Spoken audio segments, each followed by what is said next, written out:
नमस्ते। Nepal bank limited तह 3 सुन जाँचकीको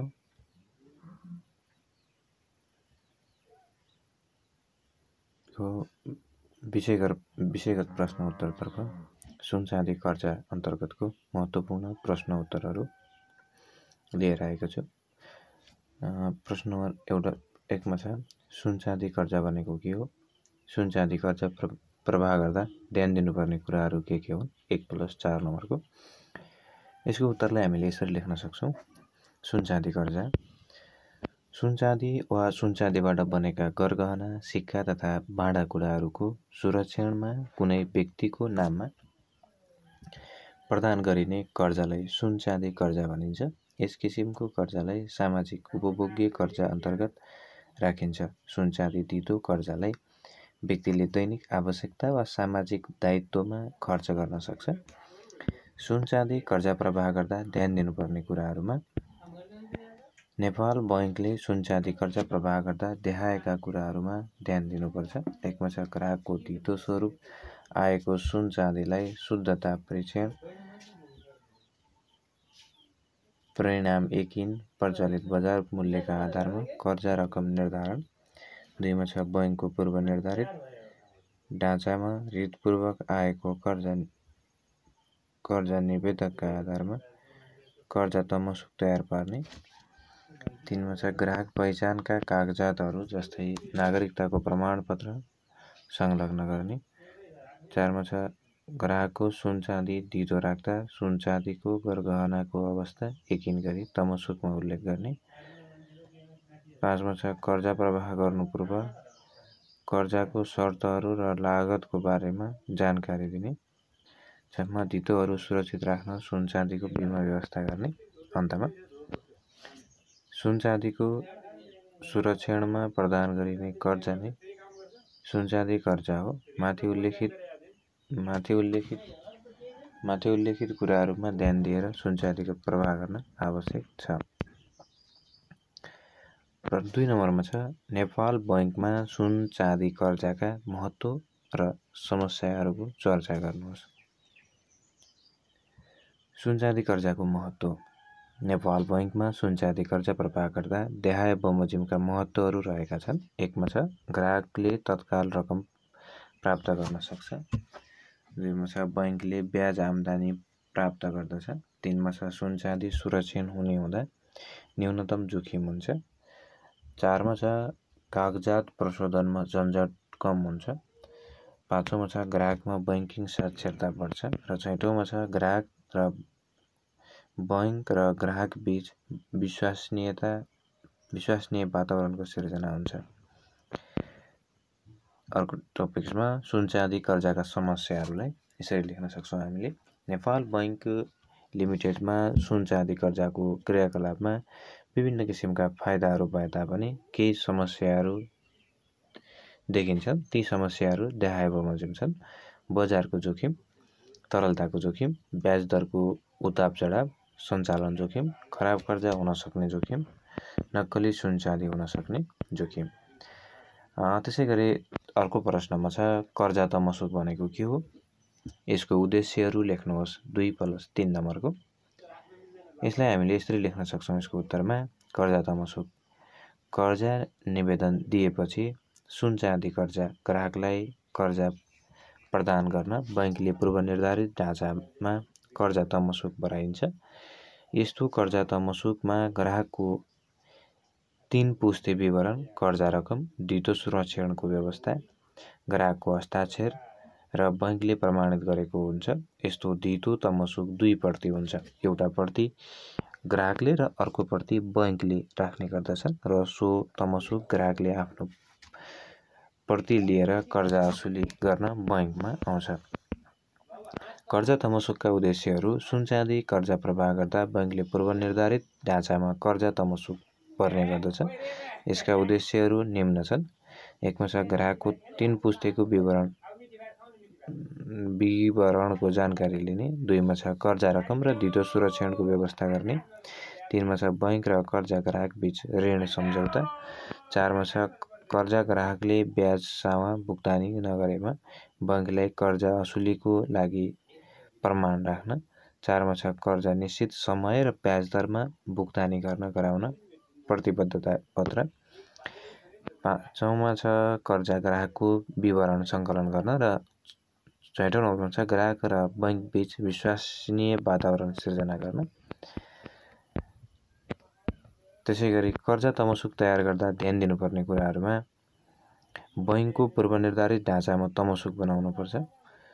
2 मा छ कर्जा ग्राहकको 3 पुस्ते विवरण ठिक तरिकाले प्रविष्टि गर्ने। 3 नम्बरमा छ कर्जा रकम र धितो सुरक्षणको व्यवस्था गर्ने। 4 नम्बरमा छ कर्जा ग्राहकको हस्ताक्षर। 5औं नम्बरमा छ सुनचाँदी कर्जा तमसुकमा सुनचाँदीको यथार्थ स्थिति यकिन गर्ने र 6औं नम्बरमा छ तमसुकमा कर्जा भुक्तानीको प्रक्रिया र समयावधि यकिन गर्ने। त्यसैगरी अर्को प्रश्नमा छ सुनचाँदी कर्जामा मार्जिन कल भनेको के हो? मार्जिन कल कति खेर गर्नुपर्दछ? 2+3 नम्बरको। यसलाई उत्तरमा हामीले यसरी लेख्न सक्छौँ।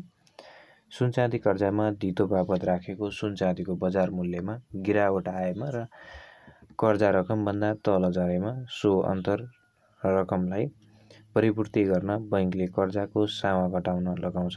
सो सामा रकम घटाउनलाई मार्जिन कल भनिन्छ। यसले सुनचाँदी धितोको थप सुरक्षण तथा कर्जा जोखिम न्यूनीकरण गर्छ। खराब कर्जा हुनबाट बच्न सकिन्छ। मार्जिन कल गर्न सुनचाँदी कर्जा प्रभाव भएको रकम भन्दा धितो सुरक्षणमा रहेको सुनचाँदीको बजार मूल्यमा गिरावट आई कर्जा रकम भन्दा बजार मूल्य तल झरेमा उक्त कर्जाको धितो सुरक्षण अपुग हुने हुन्छ। सो अवस्थामा बैंकले कर्जा ग्राहकलाई धितो सुरक्षण अपुग रकम घटाइदिन ग्राहक समक्ष अनुरोध गर्दछ र ग्राहकले उक्त अपुग रकम कर्जा ग्राहकले बैंकलाई भुक्तानी गरी धितो सुरक्षण पुग्ने भनाइ बनाउने गर्दछ। सो समयमा मार्जिन कल भन्ने गरिन्छ। मार्जिन कलले बैंकलाई हुन सक्ने कर्जा जोखिम न्यूनीकरण भई सो रकम असल कर्जामा प्रमाणित हुन्छ। अन्तमा मार्जिन कलले बैंकमा हुन सक्ने जोखिम न्यूनीकरण गरी कर्जा ग्राहक र बैंक बीच सुमधुर सम्बन्ध कायम राख्दछ। अर्को प्रश्नमा बैंकमा सुनचाँदी कर्जा प्रवाह गर्दा के कस्ता चुनौतीहरू हुन सक्छन्? 5 नम्बरमा यसको उत्तरमा हामीले यसरी लेख्न सक्छौँ। सुनचाँदी वा सुनचाँदीबाट बनेका गरगहना सिक्का तथा भाँडाकुँडाहरूको सुरक्षणमा कुनै व्यक्तिको नाममा प्रदान गरिने कर्जालाई सुनचाँदी कर्जा भनिन्छ। यस सुनचाँदी कर्जा प्रवाह गर्दा बैंकमा निम्नलिखित चुनौतीहरू देखा पर्दछन्। 1 मा छ सुनचाँदी कर्जा प्रवाह गर्दा कुनै प्रयोजन नकोलाई दिइने हुँदा अनुत्पादक क्षेत्रमा लगानी वा खर्च हुने समस्या। 2 मा छ प्रायजसो बैंक तथा वित्तीय संस्थाहरूमा सुनचाँदी सम्बन्धी सिप र अनुभव भएका सुन जाँचकीको व्यवस्था नहुँदा र सो कामको जिम्मेवारी खजान्चीलाई दिने हुँदा ऋणीहरूसित मिलेर नक्कली गरगहना धितो राखी ऋण प्रवाह हुने सम्भावना। 3 नम्बरमा छ सुनचाँदीको बजार मूल्यमा गिरावट आई पर्याप्त धितो सुरक्षण नहुने चुनौती। 4 मा छ बैंक तथा वित्तीय संस्थाकै उच्च पदस्थ अधिकारीहरू बहालवाला लेखापरीक्षक कर्मचारी शेयरधनीहरूले अधिक मूल्याङ्कन गरी कर्जा दुरुपयोग गर्न सक्ने र 5औं नम्बरमा छ धितो राखेको सुनचाँदी हराउन सक्ने चुनौती। अन्तमा यस्ता चुनौतीहरू हुँदाहुँदै पनि सुनचाँदी कर्जा सम्बन्धी आवश्यक प्रक्रिया र व्यवस्थाहरू पुरा गर्दा र लागू गर्दै गएमा बैंक तथा वित्तीय संस्थाहरूलाई मुनाफा आर्जन गर्ने अर्को बाटो हुन सक्छ। त्यसैगरी अर्को प्रश्न छ सुनचाँदीको मूल्य निर्धारण कसरी गरिन्छ? लेख्दै सुनचाँदी मूल्य निर्धारणका कारक तत्त्वहरू संक्षेपमा लेख्नुहोस्। 5 नम्बर यसको उत्तरमा हामीले यसरी लेख्न सक्छौँ। सुनचाँदीको मूल्यमा प्रत्येक दिन गडबड हुने गर्दछ। यसरी हरेक दिन कुनै न कुनै अवस्थामा आएको परिवर्तनले मूल्यमा गडबड हुने गर्छ। नेपालमा सुनचाँदी व्यवसाय सङ्घले सुनको मूल्य निर्धारण गर्छ र सो अनुसार बजारमा कारोबार हुन्छ। नेपालमा सुनको मूल्य निर्धारण गर्नका लागि पहिले न्युयोर्कको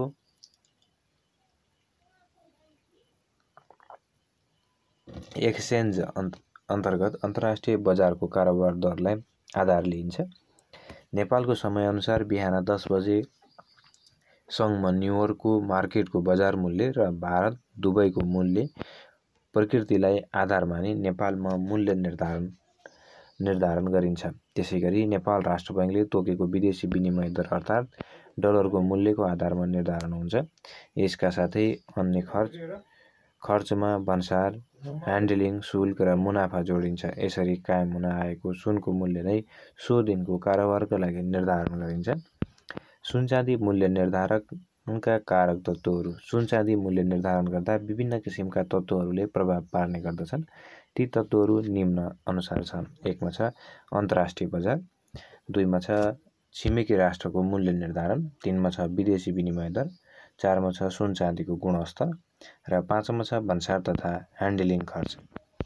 त्यसैगरी अर्को प्रश्न छ सुन जाँचकीले सुन चाँदी कर्जा प्रवाहमा कस्तो भूमिका खेल्दछ लेख्दै सुन जाँचकीमा के कस्ता सिपहरू हुनु पर्दछ संक्षेपमा लेख्नुहोस्। यसको उत्तरमा हामीले यसरी लेख्न सक्छौँ। सुन चाँदी कर्जा प्रवाहमा भूमिका। सुन जाँचकीले सुन चाँदी कर्जा प्रवाह गर्दा देखाएका कुराहरूमा भूमिका निर्वाह गर्नुपर्दछ। 1 मा छ ग्राहकको धितो स्वरूप आएको सुन चाँदीलाई शुद्धता परीक्षण, परिमाण यकिन र प्रचलित बजार मूल्यका आधारमा कर्जा रकम निर्धारण गर्ने। 2 मा छ बैङ्कको पूर्वनिर्धारित ढाँचामा रीतपूर्वक आएको कर्जा निवेदनका आधारमा कर्जा तमसुक तयार पारिदिने। 3 मा छ ग्राहक पहिचानका कागजातहरू जस्तै नागरिकताको प्रतिलिपि सङ्कलन गर्ने। 4 मा छ ग्राहकको सुन चाँदी धितो राख्दा सुन चाँदीको गरगहनाको अवस्था यकिन गरी तमसुकमा उल्लेख गर्ने। र 5औं नम्बरमा छ ग्राहक कर्जा प्रवाह गर्नु पूर्व कर्जाको शर्तहरू र लागतको बारेमा जानकारी दिने। र 6औं नम्बरमा छ धितोहरू सुरक्षित राख्न सुन चाँदीको बिमाको व्यवस्था गर्ने। त्यसैगरी अर्को सुन जाँचकीमा हुनुपर्ने सिपहरूमा 1 मा छ सुन चाँदीको राम्रो ज्ञान हुनु पर्यो। त्यसैगरी 2 मा छ इमान्दारी हुनु पर्यो। 3 मा छ उच्च कार्यदक्षता। 4 मा छ असल सञ्चारको सिप र 5 मा छ अन्तर्व्यक्ति सम्बन्ध कायम गर्न सक्ने र 6औं नम्बरमा छ प्राविधिक ज्ञानमा क्षमता हुनु पर्यो। त्यसैगरी प्रश्न नम्बर अर्कोमा छ नेपाल बैङ्कमा सुन चाँदी कर्जा प्रवाह गर्ने प्रक्रियाबारे प्रकाश पार्नुहोस्। यसको उत्तरमा हामीले यसरी लेख्न सक्छौँ। नेपालमा बैङ्कमा सुन चाँदी कर्जा प्रवाह गर्दा आइपर्ने प्रक्रियाहरू देखाए बमोजिम प्रकाश पार्न सकिन्छ। 1 मा छ ग्राहकले बैङ्कमा कर्जाको लागि चल्ती वा बचत खाता खोल्नै पर्छ। 2 मा छ ग्राहकले सुन चाँदी कर्जा माग फारम भरी सो उल्लेखित धितोका रूपमा सुन चाँदी जम्मा गर्ने। 3 मा छ धितोमा लिइने सुन चाँदीको शुद्धता जाँच गरी प्रचलित बजार मूल्यका आधारमा कर्जा रकम निर्धारण गर्ने। 3 मा छ बैङ्कको पूर्वनिर्धारित ढाँचामा रीतपूर्वक आएको कर्जा निवेदकका आधारमा कर्जा तमसुक तयार गर्ने। र 4औं नम्बरमा छ ग्राहकको सुन चाँदी धितो राख्दा सुन चाँदीको गरगहनाको अवस्था यकिन गरी तमसुकमा उल्लेख गर्ने। र 5औं नम्बरमा छ स्वीकृत कर्जा रकम भुक्तानी गर्दा प्रबन्धकले तमसुकको सम्पूर्ण व्यवहार जाँची भुक्तानी आदेश दिनुपर्ने र निजको रकममा जम्मा गर्ने अथवा निजको खातामा जम्मा गर्ने भनौँ न। त्यसैगरी अर्को छ कार्यालयले प्रत्येक कर्जा ग्राहकबाट धितो स्वरूप लिएको सामानको बिमा गर्ने र छुट्टै मिसिलमा व्यवस्थित गर्नुपर्नेछ। र त्यसैगरी 7औं नम्बरमा छ बैङ्कले माग गरे अनुसारका सम्पूर्ण कागजात ग्राहकले उपलब्ध गराउनु पर्नेछ। निष्कर्षमा नेपाल बैङ्कले सुन चाँदीको कर्जा प्रवाह गर्दा माथि उल्लेखित प्रक्रियाहरू अपनाई कर्जा प्रवाह गर्ने गर्दछ र अझै प्रभावकारी तरिकाबाट कर्जा प्रवाह गर्नु आवश्यक देखिन्छ। त्यसैगरी अर्को प्रश्न, अन्तिम प्रश्न आजको, नेपाल बैङ्क लिमिटेडमा सुन चाँदी कर्जा असुलीको प्रक्रियाबारे चर्चा गर्नुहोस्। सुन चाँदी कर्जा ग्राहकलाई उत्तरमा छ सुन चाँदी कर्जा ग्राहकलाई सुन चाँदी धितो बापत कर्जा प्रवाह गरे पश्चात उपयुक्त समयमा असुली गर्नुपर्छ। यस्तो असुलीको प्रक्रिया देखाए बमोजिम छ। 1 मा छ कर्जा ग्राहकबाट एकै पटक वा पटक पटक गरी सामा वा ब्याज चुक्ता गर्ने। 2 मा छ सामा र ब्याज चुक्ता भएपछि ग्राहक पहिचान गरी तमसुकको आधारमा सुन चाँदी फिर्ता गर्ने। 3 मा छ वास्तविक ग्राहक उपस्थित नभएमा मन्जुरीनामाको आधारमा सुन चाँदी फिर्ता गर्ने। 4 नम्बरमा छ सुन चाँदी कर्जा ग्राहकको मृत्यु भएमा मृत्यु दर्ताको प्रमाणपत्र र हकवालाको नाता प्रमाणित प्रमाणपत्रको आधारमा सुन चाँदी फिर्ता दिने। र 6औं नम्बरमा छ सुन चाँदी कर्जामा धितोले नखाम्ने अवस्था भएमा मार्जिन कल गर्ने। र 7औंमा छ सुन चाँदी कर्जा ग्राहक पूर्वनिर्धारित समयमा कर्जा र चुक्ता गर्न नआएमा लिलाम बिक्रीबाट धितो बिक्री गरी कर्जा असुल गर्ने। निष्कर्षमा नेपाल बैंक लिमिटेडमा सुन चाँदी कर्जा असुलीको प्रक्रिया माथि उल्लेखित गरिए बमोजिम छ। यसलाई प्रभावकारी तरिकाले व्यवस्थापन गर्नु आजको आवश्यकता हो। हवस् त, धन्यवाद।